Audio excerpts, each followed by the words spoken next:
Друзья, всем привет! Вы на канале Универсанта, на котором вместе с вами учимся ремонтировать и проходить техническое обслуживание своего автомобиля. И сегодня мы вместе с вами попробуем найти неисправность тормозной системы Lada Grante 2019 года выпуска с пробегом 42 тысячи километров. Суть проблемы заключается в том, что при торможении в заднем правом колесе появляется небольшой стук. Это тормозная система, и с ней шутки плохи. Поэтому давайте попробуем быстренько найти эту неисправность. Погнали! Друзья, прежде всего нужно подумать о своей безопасности. Поэтому не забывайте устанавливать противооткатники под колесо. Нужно делать для того, чтобы автомобиль во время работ не скатился и не уехал с домкрата. Итак, друзья, следующим этапом нам нужно открутить колесо, прежде чем установить домкрат. Погнали. Головка на 17 и вороточком отпускаем колесо. Если вы это сделаете на домкрате, у вас колесо будет вращаться, поэтому сразу отпускаем колесо.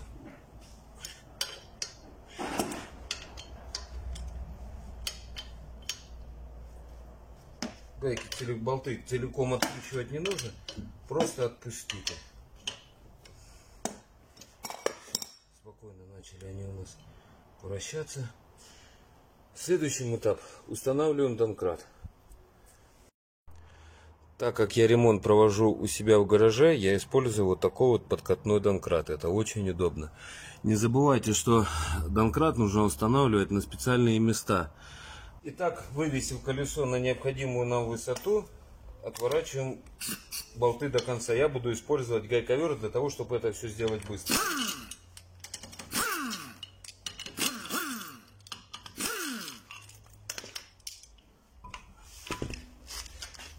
Колесо можно положить под низ автомобиля, на тот случай, если он у вас едет, чтобы он упал не на кузов, а балка упала на колесо. Вам это даст возможность в крайнем случае подставить домкрат. Опять же, это для безопасности. Не забывайте никогда, безопасность превыше всего.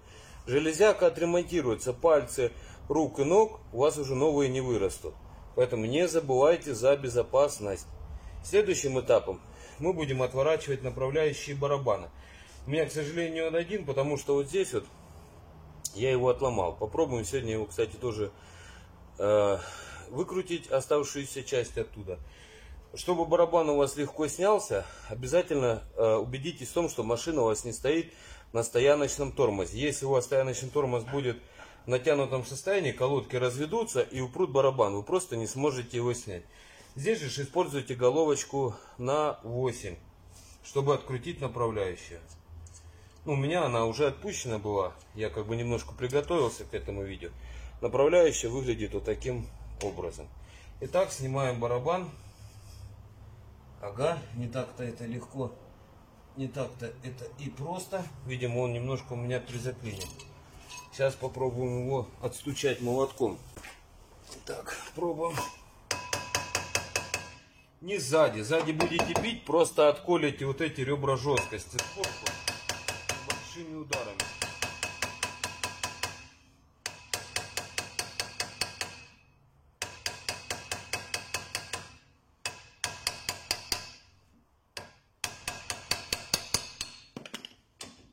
И вот аккуратно вот так вот его откручиваем, снимаем. Так, и что же мы здесь видим? Давайте посмотрим вместе. Итак, ребят, немножко теории. Тормозные системы бывают двух видов: дисковые и барабанные, так как в данном случае. Поэтому барабанная тормозная система будет состоять из следующих элементов: тормозной рабочий цилиндр, колодки, тяги, пружинки, удерживающие колодки, трос стояночного тормоза, диска датчика АБС, сам датчик АБС и, соответственно, барабан. Датчик АБС и сама система АБС, она установлена не на всех автомобилях, это на более новых, на более современных. Итак, Вернемся к нашей неисправности. Значит, первое, что может быть при биении, при торможении. Бывает очень часто, когда устанавливают болты колесные слишком длинные, они, получается, при вращении начинают цеплять за вот эту планочку, либо за какую-то из пружин, либо за какую-то из стяг. Здесь я проверил, обязательно, значит, что будут следы. Будут следы либо на плашках, на вот этих,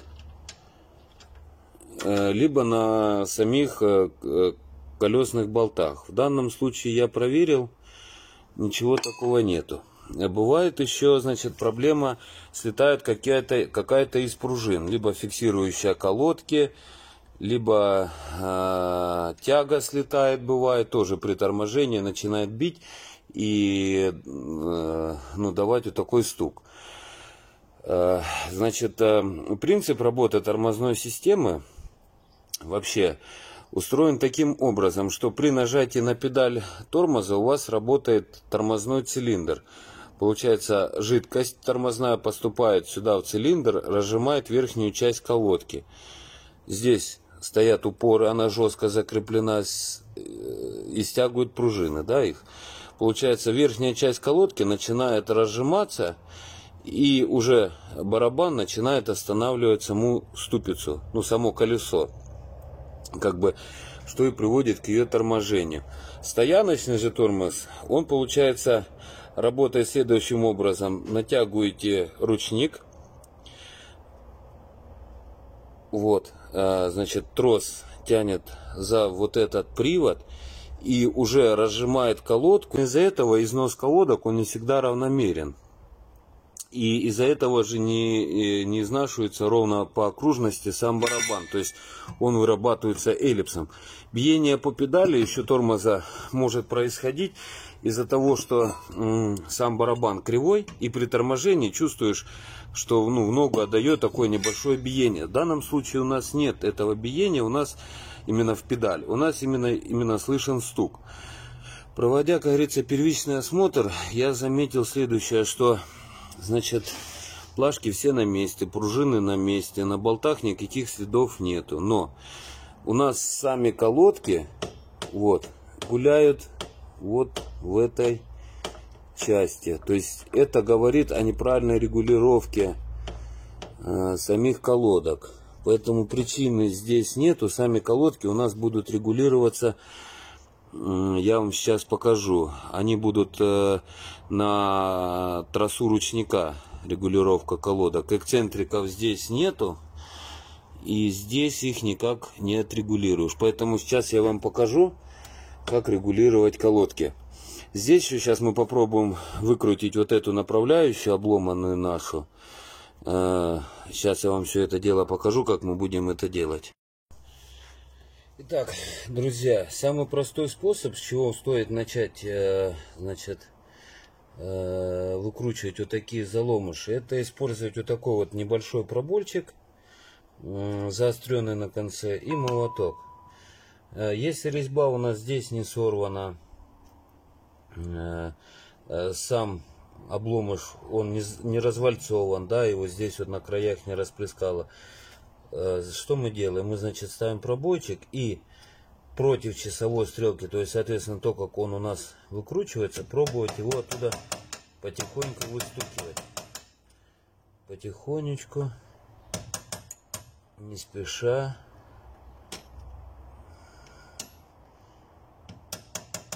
Вот таким вот образом. Стараясь не повредить саму ступицу, чтобы резьба осталась целая. Да, это процесс такой несколько кропотливый и стоит определенных усилий. Ну, как говорится, сила и труд все перетрут. Главное, не сдавайтесь. Терпение, аккуратность, терпение, и все получится. Ступица прокручивается, немножко неудобно, да? Принцип работы такой. Это самый простой способ. Но он не всегда эффективен. Не всегда получается вот так вот раз, и он с первого раза и пошел. Итак, друзья, ну что ж, если у вас по какой-то причине не получается все это дело выбить, да, пробойчиком, то придется применить, так сказать, более тяжелую артиллерию. Это дрель со сверлом на 3. Значит, сейчас попробуем по центру просверлить небольшое отверстие, крутить туда вертыш и попробовать его выкрутить. Обязательно нужно использовать, то есть если в данном случае у нас направляющая была диаметром 6, будем использовать мы сверлышко на 3 диаметром, по центру сверлим и вкручиваем туда вертыш. Давайте пробовать. Обязательно, прежде чем пробовать сверлить, установите пробойчик прямо в центр и пару раз ударьте, чтобы сверло не скользило. И вы просверлили точно по центру. Ну что ж, давайте пробовать. Друзья мои, я вас обманул, но я сделал это не специально. Я ошибся. Диаметр направляющей равен 8. Поэтому, просверлив троечкой, сверлышком, сверлим следующий размер, это у нас 7. Чтобы потом прогнать резьбу мечиком непосредственно. Погнали, сверлим на 7.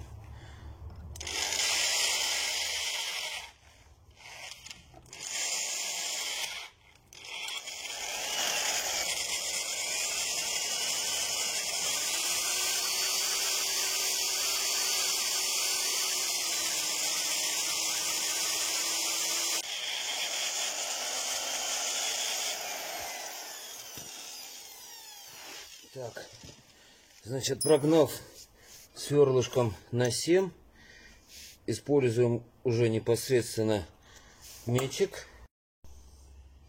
Итак, значит, на 8, шаг 1,5, начинаем прогонять резьбу.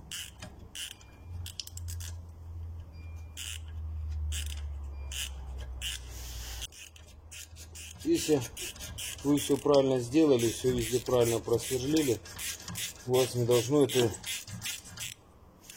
называть каких-то... Вот, то есть это как получается.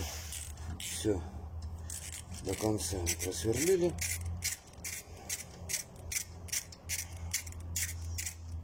До конца прогнали резьбу. Все, идеально все получилось. Вот оно родное было. Вот мы сделали. И уже, так говорится, проверим. Берем направляющую и проверяем, что у нас, собственно, получилось. Отлично. Все отлично. Все великолепно. Так, ну что же, здесь мы все проверили, все, что хотели сделать, сделали. Собираем сейчас все обратно. Сборку, наверное, я сделаю как-нибудь, смонтирую, чтобы было все быстренько. В принципе, такого нету, поставив барабан, то есть мы берем колесо, все дело видите. Вот, здесь все дело устанавливаем. И уже заниматься нужно нам все было. Доставляем и дают это спустить. Еще не пробуйте дальше. Здесь главное, что он хорошо, можно сделать, можно сделать. Все. Так, неправильно. Есть разница. Посмотрите. То есть работа, что у нас все делать. И у вас направляющая. Это ручка. И ручка направляющая. Нажимаем, поступаем. Направляющая. Получается. Зарядом направляющая. Можно еще. Немного потихоньку закачать, чтобы барабан у нас спустился ровно правильно. Можем сейчас отберем ручку направляющую. Здесь не обязательно. То есть главное чуть. Ну, барабан своего, он будет бежать проблем. Еще немножко. Все у нас не ставим. Так, наступаем. Сейчас поставим и не берем. То есть я думаю, почему у нас все дело и ключи. Так. Нажимаем. Внутри.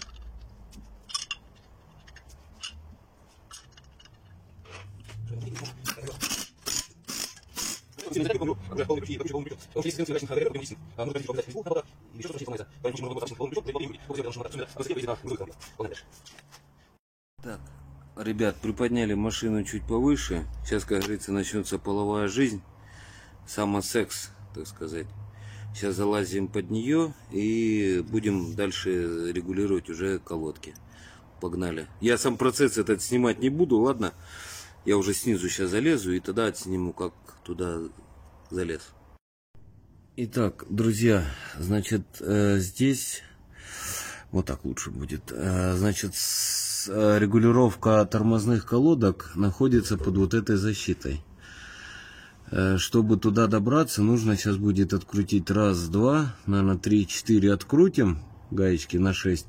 Это ключик на 10. Попробуем в сторонку отодвинуть и дальше там уже будем регулировать ручник. Значит, приступаем. А что у нас фиксат? Не это, что ли? Давайте вот так попробуем. Значит, приступаем к откручиванию гаек.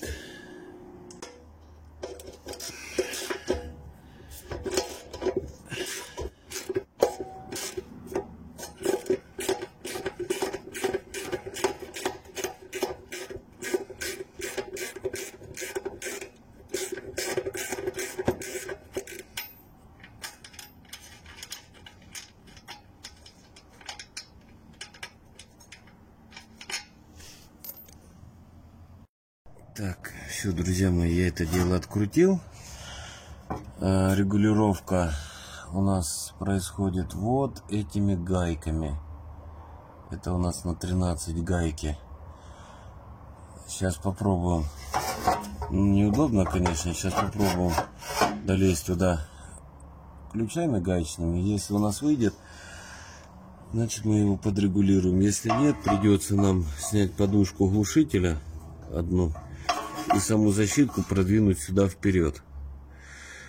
И будем надеяться, короче, что у нас все выйдет. Тут, в принципе, недалеко. Просто как оно удобно-неудобно будет. Все, погнали, хватит болтать. Друзья мои, короче, я понял, что рожковым ключом это сделать нереально. В общем, что мы делаем? Головка на 13 удлиненная. Как она называется? Карданчик. И небольшой удлинитель на трещотку. Срываем контргайку. Эх, одной рукой. Сейчас я должен это сделать. Ну, короче, открутил я. Ой, я вообще не то снимаю. Открутил контргайку. Вот это отпустил. И уже непосредственно другой гайкой, вот этой второй, ее нужно на, получается, затягивание, чтобы она укорачивала троса ручника, вот эти вот, тем самым разводя колодки к барабану непосредственно. Сейчас давайте пробовать. Так, как же ж только нам телефон расположить, чтобы это было видно все. Одну минуточку. Ну, я надеюсь, вы суть уловили. То есть вот эту гайку, вторую, мы должны ее затягивать. Вот. И потом уже как затянули контргайку, непосредственно вот это затягиваете, чтобы вот эта гайка не открутилась. Это контргайка, это регулировочная гайка. Вот ее затягиваем, получается. Троса у нас подтягиваются, разводя колодки. И контргаем. Собираем потом все на место. Все-таки получилось подлезть у меня головочкой. Значит, смотрите, что получается. Вот я беру, подтягиваю. Видно вам гайку. И другой рукой прокручиваю колесо. Слышно, как колодки начинают щеплять. И уже несколько затруднительно колесо прокручивать. Берем немножечко, отпускаем в обратную сторону. Буквально чуть-чуть. И пробуем. Все отлично. Колодки отрегулированы. Никаких проблем нету вращения. Вот так вот. Все. Сейчас закручиваем контргайку. Закручиваем контргайку. И идем пробовать наверх, сколько щелчков у нас получается по ручнику. Отводим немножечко. Как бы норма считается до 5 щелчков. Я люблю, когда их 3, 2 щелчка. Прям тормоза тогда очень хорошие. получается. То есть, да, суть регулировки, если вот это заключается в том, что убирать зазор между тормозной колодкой и непосредственно барабаном. Да что ты будешь делать, глянь. Значит, пробуем.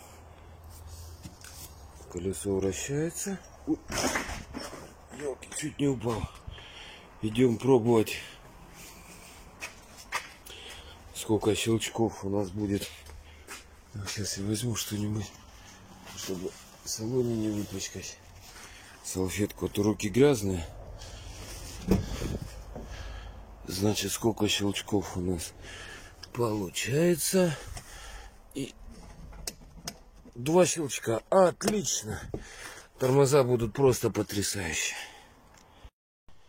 Все, сейчас залазим под низ. Собираем, ставим защитку. Опускаем машину. Затягиваем колесо. Устанавливаем на место колпак. И выезжаем уже тестировать, пробовать. Ну что же, сделал все работы внизу. Убираем в стороночку инструмент. Спускаем машину с домкрата.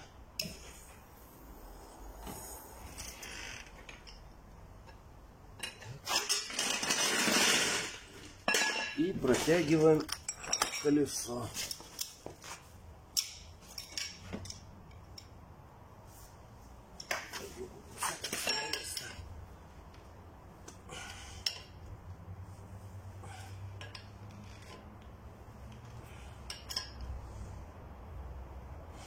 Так, протянули.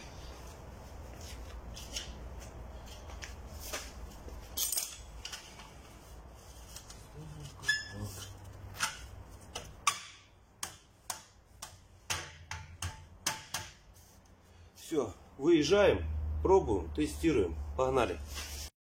И да, кстати, чтобы потом никто не писал, не говорил, что грязными штанами сел на машину.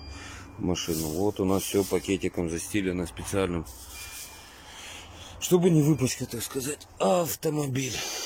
Все, погнали пробовать.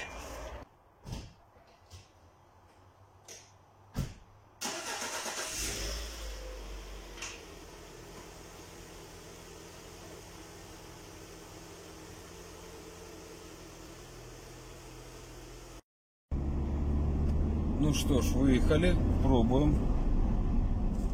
Вот с 50 сбрасываем. Пока все в порядке. Тихо, без всяких стуков, без вилков. Нормально. Кажется, все получилось, кажется, все отлично. Да, вот это вот, значит, и была у нас проблема при торможении, биении. Потому что я еще как-то вот чувствовал на ней, тестируя, проверяя, что и как. Я еще почувствовал тот момент, что она как-то не останавливается. То есть вот стук идет сзади справа, педаль не бьет, но машину саму как-то вот немножечко так вот дергает. Такие вот какие-то ощущения у меня, как подергивание машины шло. Сейчас вот все отлично, вот сейчас 60 буду оттормаживаться. Нет, все отлично. В общем, друзья, спасибо вам большое за просмотр, за то, что присутствовали при ремонте. Хочу пожелать всем удачи. Главное, не бойтесь. Запомните одну простую истину. Не богами горшки обжигаются. Не умеете, нет такого слова «не могу». Есть такое слово, как «не хочу». Вот если вы хотите, но не умеете, не бойтесь, берите, пробуйте, и все у вас обязательно получится. Ведь если в башне поебень, то что ебень, что не ебень. Если в башне поебень, то что ебень, что не ебень.